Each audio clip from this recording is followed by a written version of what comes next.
Takojmë sërish së bashku në studion e lajmeve këtu në ABC News, ju njoh me titujt kryesor të këtij edicioni.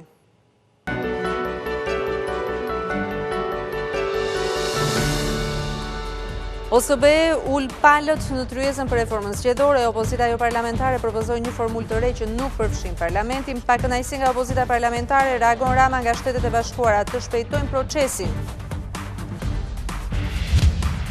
Lulzim Basha kërkon zgjedhjet parakoshme pasi sipas tij Rama dështoi disa herë për hapjen e negociatave, por numri 2 Partisë Socialiste Taulant Balla thotë se zgjedhjet do të mbahen në 2021-shin. Kryeministri Rama takon në New York presidentin amerikan Trump. Shefi i qeverisë publikon foton me kreun e shtëpisë së parë dhe zonjën e parë gjatë pjesëmarrjes në Asamblenë e Kombeve të Bashkuara.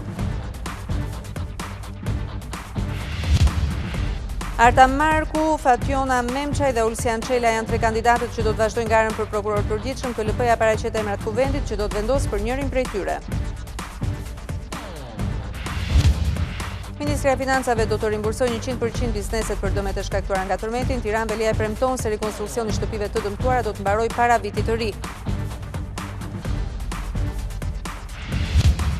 Federata Shqiptare e Futbollit kërkon nga qeveria dhe Bashkia e Tiranës ndërtimin e 100 fushave në kryeqytet. Kostoja e projektit mund të arrijë në 20 milionë euro. Nuk ka ende një përgjigje.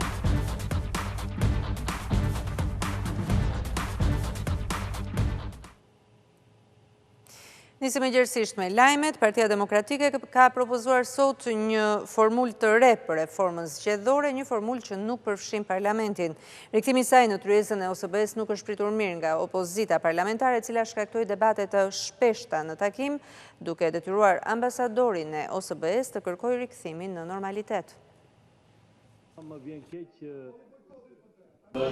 Tryeza e thirrur nga OSB-ja për reformën zgjedhore arriti vetëm një prej qëllimeve, të ulë të gjitha palët bashkë, por asnjë produkt mbi sistemin zgjedhor më të përshtatshëm në Shqipëri. Debatet e zhvilluara her pas here, edhe banale në parlament, u zhvendosën në këtë sallë mbledhjesh, ku mikpritësi, ambasadori Boshart u vendos her pas here në vështirësi. I respect our host.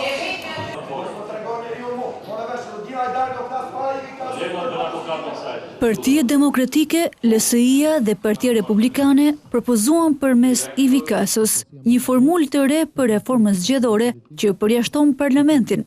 Opozita e Bashkuar propozon që procesi të drejtohet nga një strukturë e përbërë nga përfaqësues të organizmave ndërkombëtar, si OSBE-ODIHR, Bashkimi Evropian, Shtetet e Bashkuara të Amerikës, një përfaqësues i parlamentit monopartiak dhe një përfaqësues i opozitës së bashkuar.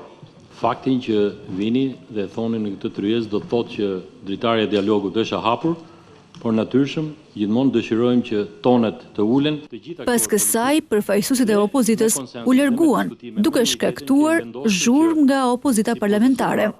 Ju lutem, kjo tavolinë është e lirë. Shqipëria është pjesë e njerëzve të lirë, do të thotë që kushdo që vi mund të mbaj qëndrimin e tij dhe mua më vjen keq që ne ju garantoj që kjo është anija e fundit. Dhe nëse ata mendojnë se do ta braktisin këtë anije, atëherë ata do fundosen në fund të detit dhe do t'i marrë historia me vete. Rudina Hajdari beson se mund të bindë partitë e mëdha të ndryshojnë sistemin zgjedhor. Estrid Petozi mendon që marrëveshja mund të përfshijë gjithçka, por jo ndryshimin e sistemit. Partitë kryesore nuk duan që kjo çështje të hapet, se nuk duan ta ndryshojnë sistemin.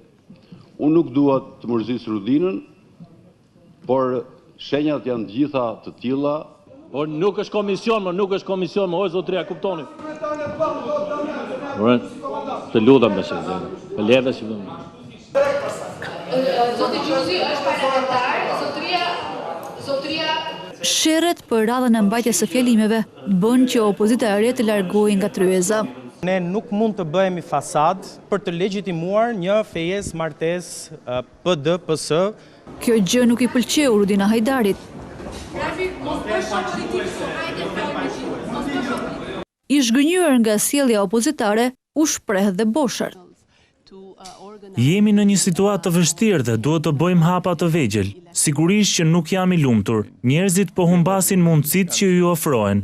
Njerëzit të qëndronin dhe të dëgjonin çishin për të thënë atë që kemi sjellë këtu. Nuk e qeverisim ne këtë vend. Ne nuk jemi këtu të zgjedhur nga ju, por ne sigurisht e mbështesim vendin. Një së reagimesh kanë ardhur nga selit më të rëndësishme diplomatike në vend për pjesëmarrjen e opozitës në tryezën e reformës zgjedhore. Mesazhi i përbashkët që është përcjell palëve politike në vend është rëndësia që ka dialogu gjithëpërfshirës për realizimin e kësaj reforme. Ambasada amerikane ka reaguar për tryezën mbi reformën zgjedhore. Në një deklaratë zyrtare vlerësohet qëndrimi i kryedemokratit Lulzim Bashës për mos bojkot të tryezës, si një akt udhëheqësie nga kreu i Partisë Demokratike. Shtetet e Bashkuara mirëpresin vendimin e partive opozitare për të dërguar përfaqësues në konferencën për reformën zgjedhore bashkërenduar nga Parlamenti dhe prezenca OSBE-s në Shqipëri. Ne përshëndesim kryetarin e Partisë Demokratike Lulzim Basha, që thirrri një takim të opozitës. Përpjekjet e tij demonstrojnë udhëheqësi të vërtetë mbi një çështje thelbësore për forcimin e mëtejshëm të institucioneve demokratike në Shqipëri. Shtetet e Bashkuara thonë se mbështesin miratimin e reformave të nxitura nga ekspertët zgjedhor të OSBE-ODIR, në mënyrë që Shqipëria të mund të zhvillojë zgjedhje që janë të lira nga shtrëngimi, trysnia politike dhe blerja e votës. Populli shqiptar nuk meriton asgjë më pak se sa kjo, thuhet në deklaratën e ambasadës së Shteteve të Bashkuara në Shqipëri. Edhe ambasadori i delegacionit Bashkimit Evropian në Shqipëri e ka përshëndetur përmes një mesazhi në Twitter angazhimin e krerëve të opozitës në tryezën e reformës zgjedhore të mundsuar nga OSBE. Duhet një dialog partijak gjithëpërfshirës për të përmbushur rekomandimet e ODIR e të i kaluar situatën aktuale politike, shkruan ambasadori Soreka. Një reagim ka ardhur edhe nga ambasada gjermane në vendin tonë. Për ambasadorin, tryeza e parë për reformën zgjedhore është një hap në drejtimin e duhur. Unë përshëndes faktin që përfaqësues të qeverisë, të opozitës parlamentare dhe asaj jashtë parlamentare, përfaqësues të shoqërisë civile dhe ekspert ulen në një tavolinë dhe këshillojnë për zbatimin e rekomandimeve të ODIR-it. Kjo tregon gatishmërinë për të marrë përgjegjësi për të ardhmen e Shqipërisë. Për sa i përket ecurisë së mëtejshme të procesit të afrimit të Shqipërisë me BE-n, do të jetë thelbësore të zhvillohet një dialog me rezultate konkrete për kodin zgjedhor. Ndërsa ambasadori italian në një takim të pushtetit vendor me përfaqësues të OKB që u zhvillua në Gjirokastër, ka ftuar partitë politike të ulen së bashku dhe të zgjidhin problemet që kanë, duke e vënë theksin tek reforma zgjedhore. Kryeministri Rama kërkon përshpejtim të procesit të reformës zgjedhore sipas rekomandimeve të OSBE-ODIR-it, por shpreh kundër propozimit të opozitës jashtëparlamentare për një komision ndërkombëtar për këtë reformë. Në një intervistë dhënë nga Shtetet e Bashkuara, kreu i qeverisë komentoi edhe vendimin e Gjermanisë për hapjen e negociatave me kushte për Shqipërinë. Kryeministri Rama përsëris se reforma zgjedhore është një proces që duhet të përfundojë sa më parë për të përshpejtuar edhe integrimin evropian të vendit. Na duhet të përshpejtojmë procesin e reformës, bazuar në rekomandimet e OSBE-ODIR-it. Të gjithë janë të mirëpritur për më shumë, por rekomandimet e OSBE-ODIR-it janë të qarta, janë të shkruara, janë të bardhë dhe ne do të ecim me to. Unë dua që ne të jemi në gjendje që një orë më parë të përmbushim këtë kusht për Shqipërinë evropiane. Për shefin e qeverisë, ky proces ecën në dy pjesë.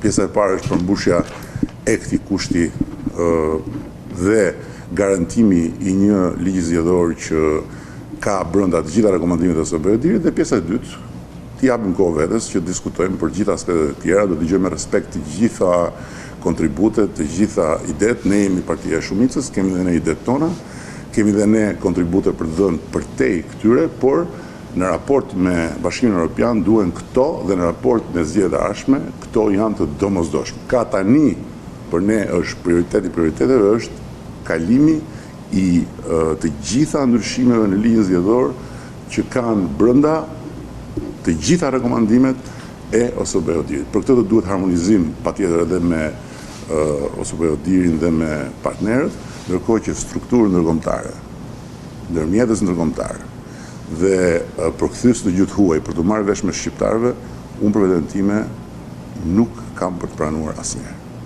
Lidhur me kushtet e Gjermanisë për hapjen e negociatave të Shqipërisë, kryeministri Rama shpreh se vendi ynë ka përpara një rrugë të gjatë në të cilën duhet të përmbush shumë kushte.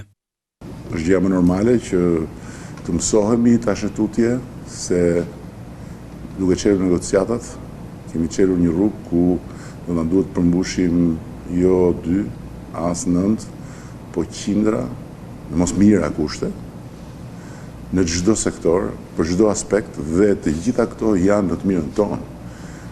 Kushtet e përcaktuara në dokumentin e partive të shumicës janë kushtet të cilat i bëjnë mirë vendit dhe të cilat i duhen vendit. Unë jam shumë i inkurajuar nga kjo, jam shumë mirënjohës kancelares, e cila ka qenë pa diskutim forca kryesore në thyrjen e kësaj bariere që kishim në Bundestag. Jam shumë mirënjohës edhe atyre që në CDU, që nga Johan Vadeful dhe të gjithë të tjerët e kanë mbështetur Shqipërinë. Në intervistën e tij nga SBA-ja, kryeministri shqiptar sqaroi më shumë edhe takimin e parë me homologun grek Mitsotakis. Rama tha se ka vullnet pozitiv nga palët për të quar para një proces të nisur të zgjidhjes së çështjeve të vjetra, por edhe për të hedhur hapa për bashkëpunim bilateral edhe ekonomik. Kryetari i Partisë Demokratike Lulzim Basha e ka bërë thirrje kryeministrit Edi Rama që t'u kthejë mandatin qytetarëve pasi ka dështuar përhapjen e negociatave duke mbajtur peng vendin 6 vitet e fundit. Për Lulzim Bashën, kupa është mbushur. Pas një poje me kushte që Gjermania i dha Shqipërisë, kryetari i opozitës e ftoi publikisht Edi Ramën të mbajë përgjegjësi dhe t'i kthejë mandatin shqiptarëve. Përmes zgjedhjeve të reja, Basha e sfidoi kreun e qeverisë në një përballje direkt përballë shqiptarëve. Ky është momenti që t'i kthej mandatin qytetarëve, që të vendosin qytetarët se kush do t'i qeverisë. Le të vendosin qytetarët nëse do t'i besojnë atij një mandat të tretë apo jo, apo do të mbështesin alternativën e daljes nga kriza e thellë ekonomike, sociale dhe politike, alternativën e Shqipërisë si gjithë Europa, që është Partia Demokratike dhe Opozita e Bashkuar. Tani është koha që një herë në jetën e tij Edi Rama të vendos vendin dhe fatin e Shqipërisë të parin dhe jo fatin e tij personal me të cilin ka mbajtur peng Shqipërinë gjatë këtyre 6 viteve. Jashtë institucioneve, por i gatshëm për zgjidhjen e krizës, Basha kujtoi se s'ka qenë asnjëherë pengesë për një dialog politik. Madje në bashkëbisedimin e mëngjesit që zhvilloi me gazetarët, i ftoi ata ta pyesin Edi Ramën pse refuzoi ndërmjetësimin ndërkombëtar. Partia Demokratike dhe unë i kemi thënë po propozimit të partnerëve tanë ndërkombëtar që në datën 9 qershor. Ai që ka refuzuar propozimin për zgjidhjen e krizës, ai që ka refuzuar angazhimin e faktorit ndërkombëtar për zgjidhjen e krizës është Edi Rama. Bëja në këtë pyetje kryeministrit, pse ka refuzuar ofertën e faktorit ndërkombëtar për zgjidhjen e krizës? Përfaqësimi me ekspert zgjedhor në tryezën e thirrur nga OSBE ishte sinjali i parë i uljes në tryezë me majorancën, ndërkohë që formula e re përfshinte thellësisht faktorin ndërkombëtar dhe bënte të pavlefshme opozitën parlamentare. Ky proces i rëndësishëm, po jo vetvete zgjidhja e krizës, të drejtohet nga një strukturë e përbërë nga përfaqësues të organizatave ndërkombëtare dhe të partnerëve tanë, OSBE-ja, Bashkimi Evropian, Shtetet e Bashkuara të Amerikës dhe të tjerë faktorë, të drejtohet po kështu nga një përfaqësues i Parlamentit Monist dhe një përfaqësues i Opozitës Bashkuar, dhe projekti i dakordsuar nga kjo strukturë dhe tryeza ku përfshihen dhe faktorë të tjerë, pas marrjes shtëruse të mendimit dhe konsultimeve me qytetarët, të prodhoj një produkt i cili të miratohet pa ndryshime, pa lojra politike. Basha nuk tha nëse një formulë e tillë ishte e dakordsuar më parë me ndërkombëtarët, por u shpreh i bindur se influenca e tyre do të bënte të ngrinin kartonin jeshil edhe opozitarët e rinj në kuvent. Komuniteti ndërkombëtar ka provuar që ka të gjitha mundësitë të bëjë dhe banditët të votojnë për reformën drejtësi. Kështu që nuk shoh asnjë pengesë reale nëse ka një përkushtim real për një reformë reale, jo për t'i hedhur hi syve. Kushtet e vendosura nga grupet politike të CDU, CSU në Gjermani për çeljen e negociatave për Shqipërinë do t'jenë edhe udhërrëfyes i ri për opozitën përballë qeverisë dhe kushtit të saj për zgjedhje të parakoshme. Por numri 2 i Partisë Socialiste Taulan Balla thotë se zgjedhjet e ardhshme do t'jenë në qershor të vitit 2021. Në një komunikim me ABC News nga Berlini, zoti Balla tha se tani palët duhet të angazhohen për të përmbyllur reformën zgjedhore.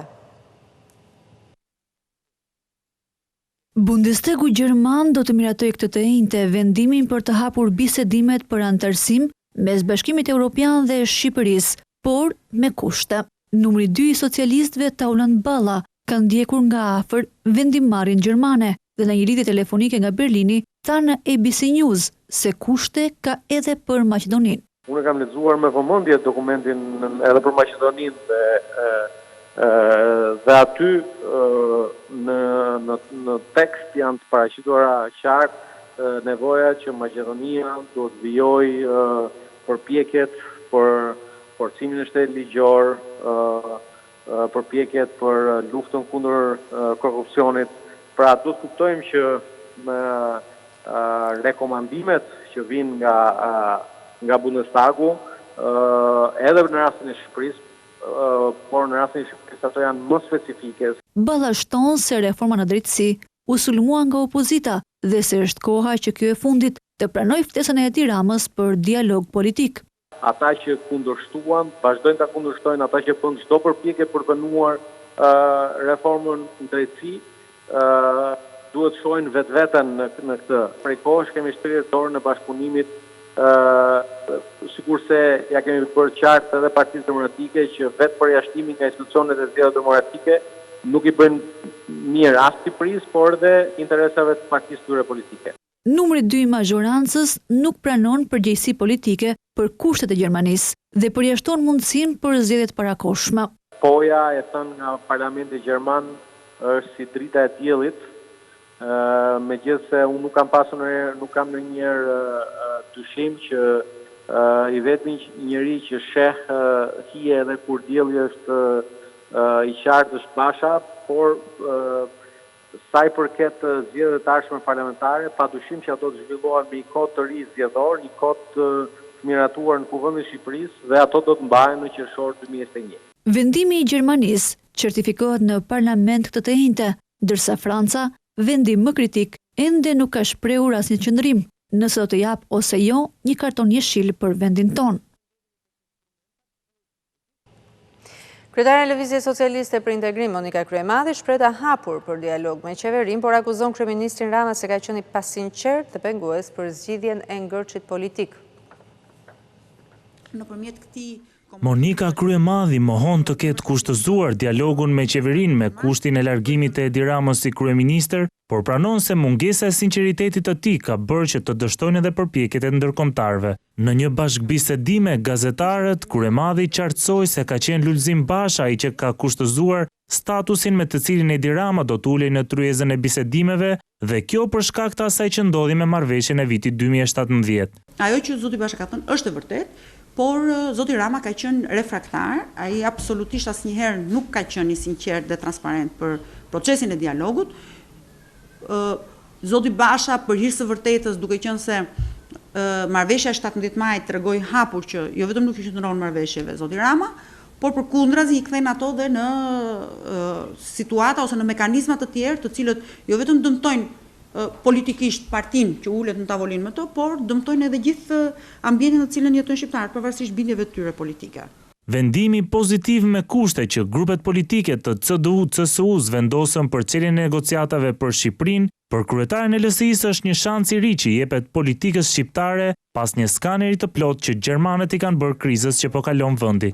Vullneti i mirë i Gjermanisë për negociatat nuk do të thotë çelje me një hershme e negociatave, por do të thotë që Shqipërisë jepet një shans, pra dyert e Shqipërisë për të hyrë në dyert e Europës për Shqipërinë për të hyrë në Bashkimin Evropian nuk mbyllen, por vazhdojnë të qëndrojnë të hapura, edhe pse angazhimi i klasës politike shqiptare ka qenë një nga detyrat kryesore që duhet të bëjnë nga detyrat e shtëpisë, po themi, dhe i ka krijuar Shqipërisë gjithmonë një po themi një stand-by ose një ngadalësim në këtë proces. Kryemadhi është shprehur për një institucionalizim të dialogut duke kërkuar që synim të mos jetë vetëm zgjidhja e krizës aktuale, por ofrimi një alternative të re përballë shqiptarëve. Kryeministri Edi Rama gjatë pjesëmarrjes së tij në Asamblenë e Kombeve të Bashkuara në New York ka zhvilluar një takim me presidentin amerikan Donald Trump. Fotoja e takimit me shefin e Shtëpisë së Bardhë është postuar në rrjetin social Facebook nga kryeministri Rama. Në krah të dy liderëve janë dhe dy bashkëshortet e tyre, Melanie Trump dhe Linda Rama. Kreu i qeverisë shqiptare gjatë qëndrimit në New York është takuar edhe me kryeministrin grek Mitsotakis. Gjithashtu kryeministri shqiptar do të mbajë edhe një fjalë gjatë punimeve të kësaj asambleje.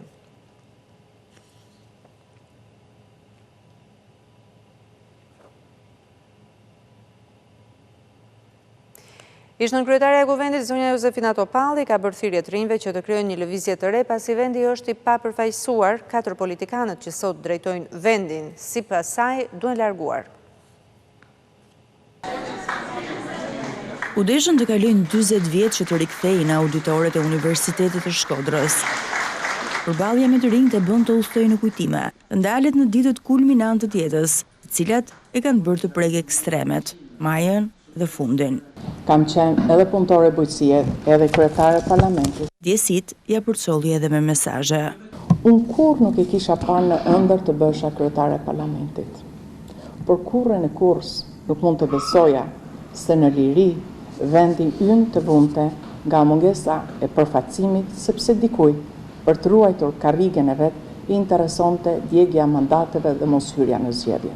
Ndosë shgënjimin më të madh i edhan të vetët brenda partisë. Të rinjve u kërkon që alternativën të mos e shohin as në kampet e tjerë politik. Pas 3 dekadave politika jonë është në krizë të thellë. Vendi është pa përfaqësim. Ekonomia nuk ec, nuk ka as qeveri, as opozit. Ato kanë deformuar demokracinë e prisht. Ata ose bëjnë pazare, ose bëjnë shantazhe ndaj njëri tjetrit. Është më mirë të ikon 4 shahista e të rinë shqiptarët këtu në vendin e tyre. Meta, Rama, Basha, Kryemadhi kanë të përbashkët një frikë sipas ish kryetares së Kuvendit, të rinjt, duke ju propozuar që të krijojë një lëvizje të re kundër këtyre 4 personave. Nëse forcat e vjetra politike nuk reformohen, ka vetëm një zgjidhje, një lëvizje të re, lëvizje për ndryshim. Dhe mendimi im është tek trit në fakt e treja dhe ju që keni zemrën gjithmonë të re. Në këtë ditë, Josefina Topalli u vlerësua nga Universiteti Luigi Gurakuqi dhe shoqata e alumni me çmimin e karrierës. Vitet që ka lënë pas e kanë bërë të arrijnë një përfundim. Jeta është një spektakël i pabesueshëm. Ju sot më dhat mundësi të udhëtoj brenda vetes, i dashur profesor, i dashur student.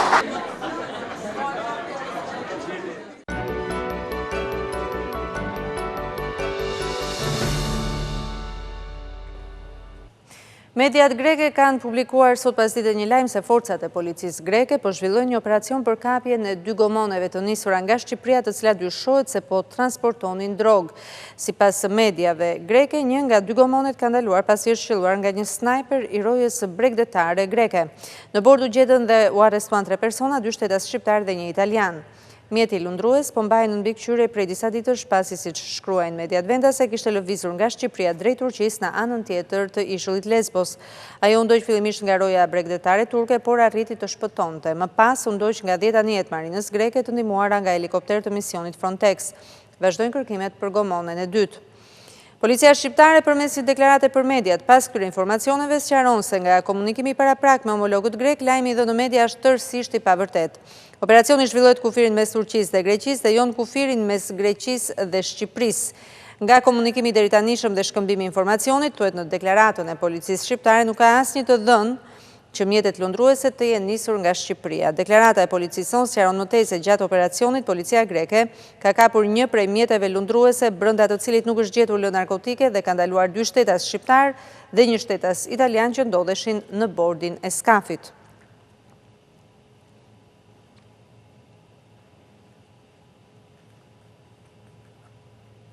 Mbi 20 persona janë shoqëruar në policinë e Fushkryes për atentatin ndaj 28 vjeçarit Marklen Haka, ku mbeti e vdekur edhe halla e tij, por deri tani nuk ka asnjë të arrestuar nga uniformat blu. Policia nuk ka asnjë të ndaluar për atentatin e tipit mafioz në drejtim të Marklen Hakës, të ndodhur mbrëmjen e 21 shtatorit në Nikël të Fushkryes. Pas ngjarjes u shoqëruan në komisariat mbi 20 persona, të cilët u lanë të lirë pas marrjes në pyetje. Grupi hetimor dyshon se plagosja e Marklen Hakës ka si motiv hakmarrjen. Në të njëjtin atentat mbeti e vrarë aksidentalisht halla e 28 vjeçarit që ishte për vizitë te banesa e tij. Organizatorët e atentatit dyshohet se kanë pasur informatorin e tyre për të hyrë në brendësi të fshatit Zez. Madje banorët kanë deklaruar në polici se pak para se të ndodhte plagosja e 28 vjeçarit Haka, pranurës ishin parë disa lëvizje automjetesh e njerëz të panjohur. Dyshimet janë që autorët e atentatit janë vrasës me pagesë. Ata e njihnin mirë terrenin, pasi nuk janë larguar nga rruga kryesore automobilistike që lidh Niklën me Krujen, por kanë zgjedhur rrugën dytësore të fshatit Zez, duke humbur edhe gjurmët. Në vendngjarje u sekuestruan mbi 100 gëzhoja të qelluara nga 4 armë të ndryshme automatike. Haka ka qenë i arrestuar më herët për një vrasje të ndodhur në qershor të vitit 2011 në zonën e ish bllokut në Tiranë, por që u lirua për mungesë provash.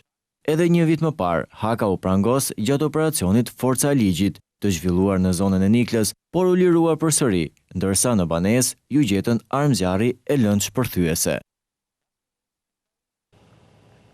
Këshilli i lartë i prokurorisë jap drejtën Jeshilarta Markut, Fatjona Memçajt dhe Olsian Çelës për të vazhduar garën për prokuror të përgjithshëm. KLP-s kualifikoi Lulzim Alushajn, i cili vinte nga radhët e avokatëve. Këshilli i lartë i prokurorisë ka vendosur se 3 nga 4 kandidatët për prokuror të përgjithshëm mund të vazhdojnë garën për këtë post.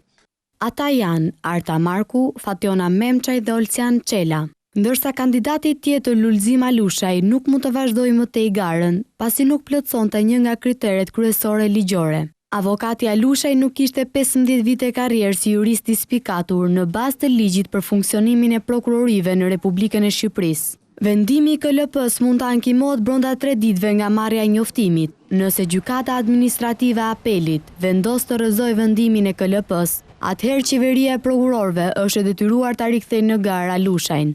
Me vendimin e kësaj të mërkure, Këshilli i lartë i prokurorisë mbyll fazën e parë të shqyrtimit të kandidatëve për prokuror të përgjithshëm. Pas 10 ditësh, Këshilli i lartë i prokurorisë duhet që të vazhdojë me thirrjen e 3 kandidatëve në garë për kryeprokuror të vendit, ku do të pyeten kryesisht për aftësitë e tyre në fushën penale dhe për aftësitë organizative dhe menaxheriale. Më pas do të bëhet pikëzimi dhe rënditja paraprake, por nëse kandidatët nuk janë dakord me pikëzimin, mund të ankimojnë atë në gjykatën administrative të apelit brenda 3 ditëve. Më pas kjo gjykatë ka 7 ditë kohë për të dalë me një vendim. Nëse gjykata lë në fuqi listën e KLP-s, atëherë lista i kalon kuvendit për votim. Nëse kuvendi nuk e zgjedh prokurorin e përgjithshëm me shumicë të cilësuar prej 84 votash, atëherë emërimi i takon KLP-s dhe kryeprokuror i vendit zgjedhet i pari nga lista përfundimtare e Këshillit të lartë të prokurorisë. Pas rreshjeve ditëve të fundit, banorët e Kurbinit po përballen me pasoja të rënda, banesa dhe biznesi janë përmbytur ndërsa banorët janë strehuar tek të afërmit e tyre. Kurbini ngjan një ishulli. Prurjet e mëdha nga rreshjet përmbytën banesa, biznese dhe toka bujqësore. Lagja nr. 5 e qytetit të Laçit është ndër më të prekurat. ABC News ishte në familje me Mark Dodleshaj. Uji vërshoi gjatë natës në shtëpinë e tij dhe të 5 fëmijëve. Banesat ndodhen në të njëjtën zonë. I moshuari tregon se kursimet e një jete i ikën para syve. Komplet. I gjithë kanë dalë këtë e përrejmit. Nga mobiljet nuk ka shpëtuar asgjë. Një dhe pulla mi ka marrë, lavatrishën më gatra, shto janë dëmët. Problemin e shohin tek kanalet kulluese. Shriu ka e akë në orën 12, pa 20, ka orë me njëherë. Mesnat? Mesnat. Ka orë me njëherë, pra është top kanali ma kanë ati, se për shrit nuk do kishën përmbytje. Nga fatkeqësia natyrore është përmbytur edhe ky biznes. Këtu gjatë natës uji kaloi 2 metra, por në arriti flet për humbje në miliona lek. Këtu niveli brenda ka qenë rreth 2 metra, që dje kemi parë nga ora 10 në mëngjes, ka qenë rreth 2 metra e 3 centim që është mizuruar brenda në kapanon. Në qytet ende po shpërthen pusetet nga urat. Angazhimi në terren i punëzve të pastrimit është i pamjaftueshëm për të normalizuar situatën. Në pushtetin e ujit ndodhet edhe fshati Rai i Pashës pranë superstradës. Prurjet e mëdha i morën me vete 200 koshere bletësh njëri prej banorëve. Kam Albania, kam dhe ditë natë në përfëton të ke vlet, s'mu në bërë si gjanë, edhe ka bërë më të këtë, mini 20.000 lek dame. 100 kërshë e vlet, ka bërë më të komplet. Tokat bërgjësore duken shumë pak. Banorët përballen çdo vit me përmbytje. Mos pastrimi i kanaleve nga bashkia, thonë si ka penalizuar gjithmonë. Edhe kjo është kanal për herë, çdo vit përmbytet. Mos problem si vjetë, nga që vazhdimisht. Ka rashit më shumë, e se blokohë shumë. Të hejmë blokohë vetëm nga blokimi i kanaleve. Por dëmsh probleme as nuk kanë shpresë. Në të haj populli. 2014, ishtë perfekt në Elveda. Po da dhe nësë ishtë probleme as i gjanë. E numër për të kohë 1470, vis 3, porta. Dhe në 2018, 3/7/2018, sekretare e përgjithshme Aurela Alimadhi. Sa marrë si gjatë për asysh ndaj meje.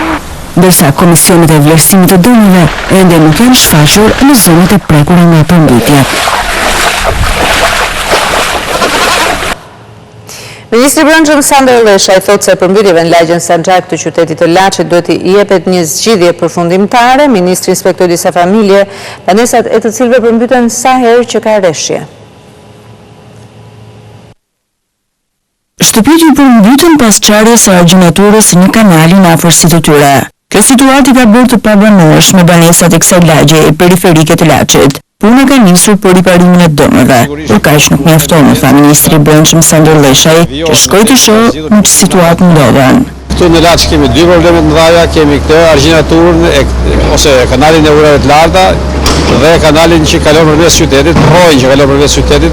Të dy këto shkaktojnë probleme të vazhdueshme dhe kronike në qytet dhe ne do të merremi shumë shpejt për t'i adresuar në themel këto dy çështje në mënyrë që të zgjidhen një herë mirë. Pa u zgjidhur këto ne nuk mund të kemi stabilitet në çështjet e emergjencave civile në Laç. Ministri Leshaj më herët bëri një inspektim në zonat përreth lumit të Ishmit, ku paraqiten problematika të ndryshme, kryesisht për shkak të përmbytjeve kronike të shkaktuara nga dalja e lumit nga shtrati. Ministri u shpreh se po planifikohen ndërhyrje për thellimin dhe hapjen e lumit, që do të tërheqë ujrat e shirave të mbledhura nga kanalet anësore. Ministri i Infrastrukturës dhe Energjisë Belinda Balluku gjatë një inspektimi në zonën e Manzës në Durrës premtoi se të gjitha banesat e dëmtuara nga tërmeti do të rindërtohen nga qeveria. Kjo është banesa familjes Sula në zonën e Manzës, e cila është dëmtuar nga tërmeti së shtunës dhe tashmë është e pabanueshme. Ministra e Energjisë dhe Infrastrukturës pa nga afër dëmet e shkaktuara së bashku me kryebashkiakën e Durrësit. Kjo është një situatë e vështirë për të përballuar. Shirat janë punë akoma më të vështirë, mos ju afroni këtyre ndërtesave. E di që kjo është shtëpia juaj, e di që edhe zemra ju dhëmb, edhe doni të futeni brenda, por duhet me ndet larg. Aktet e konstatimit, kur tregojnë që janë të pabanueshme, duhet i respektojmë sepse nuk e dim se çfarë tragjedie na vjen nga pas. Ministra Balluku tha se të gjitha instancat shtetërore ndodhen në terren dhe po shkojnë në çdo shtëpi për t'u ofruar ndihmën e duhur. Gjithë ministrat janë në terren, të gjithë kryetarët e bashkive janë në terren. Ne siç po e shikoni po vim në zonat më të thella. Ne mundohemi që të vim shtëpi me shtëpi sepse ju duhet kuptoni ku janë të pabanueshme, pavarësisht se si mendoni ju, është më mirë që të dëgjojmë ekspertë. Ministra e Infrastrukturës dhe Energjisë Belinda Balluku siguroi familjarët se janë marrë të gjitha masat që sapo të përfundojë procesi i vlerësimit të dëmeve do të nisë puna për rindërtimin e shtëpive të tyre. Ndërsa Ministra e Financave dhe Ekonomisë Anila Denaj gjatë inspektimeve në disa bizneset të dëmtuara nga tërmeti në Durrës, tha se dëmet do të përballohen nga buxheti i shtetit.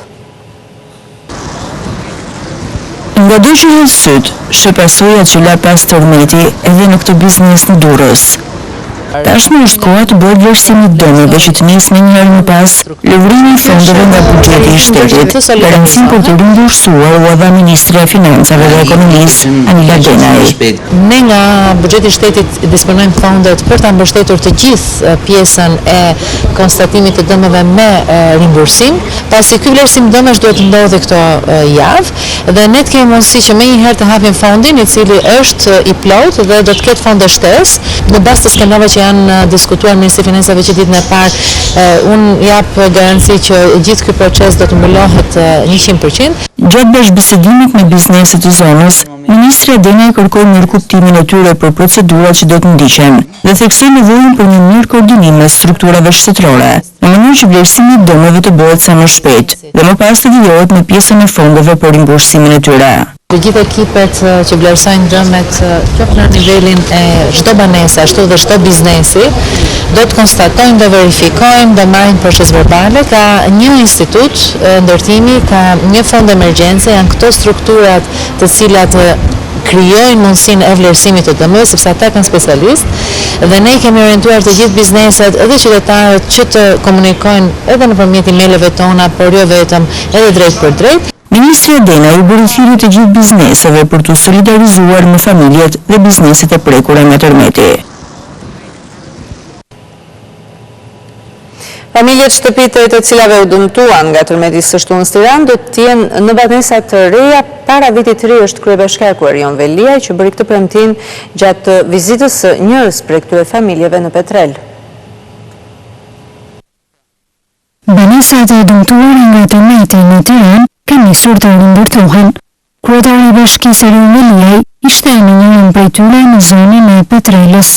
S'kemi prit as 3 ditë nga tërmeti, kemi filluar rindërtimin e shtëpive, kanë filluar shtëpitë në Ndroq, kanë filluar shtëpitë në Kashar, tani po fillojmë shtëpitë në Petrel, kështu që mezi pres që edhe në shtëpinë e Xhevdetit sot do vinë inxhinierët, është saktuar kompania që ka marrë përsipër, do vitë bëjmatjet, ata do zhvendosin plaçkat e tyre tek fqinjet dhe pastaj do fillojmë rindërtimin e shtëpive. Shumica e familjeve premton kryebashkiaku Veliaj do të futej në banesat e reja brenda dhjetorit.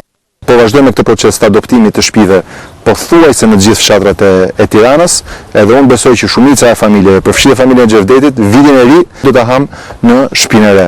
Ngjarjet e fundit sipas kryetarit të bashkisë ishin dhe një test që tregoi se Tirana di të jetë solidare në raste fatkeqësisht natyrore.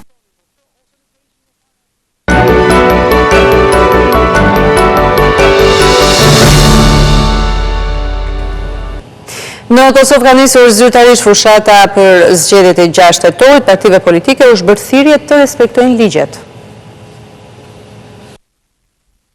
Mesnata ka shënuar edhe zyrtarisht nisjen e fushatës zgjedhore për partitë politike që garojnë në zgjedhjet e 6 shtatorit në Kosovë.